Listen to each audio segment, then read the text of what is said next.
फोनमा तो करेलू बहाना कौन अदतिया तू सिखलू हे जाना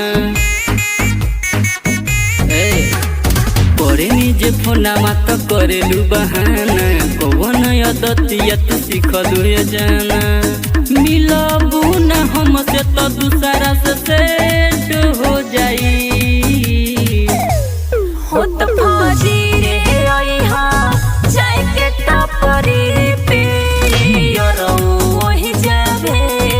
हो जाई हो तो सबेरे आई हाँ जाए के टपरी पे वही जावे हो जाई।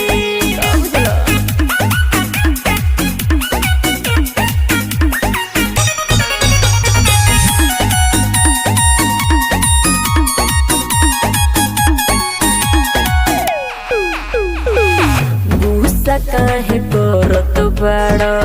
हमरो मजबूरी बा माई बाप के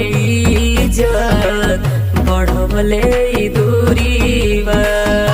साचो कहतनी हो पहिले ना ऐसे करत तू रहलू दिलावा के बात हो करत तू रहलू टूटी जाई दिलावा फिरू चाहत ना रही हो तो फौजी रे आई हाँ जाए के टपरी पे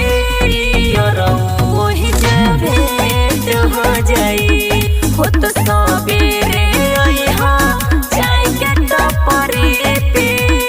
वही जावे हो जाई।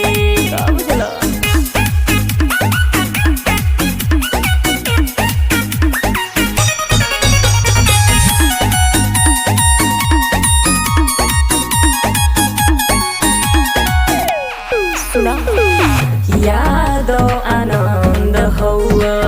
पहिला पसंद हो तोहरे में बसेला हमरो ईमान हो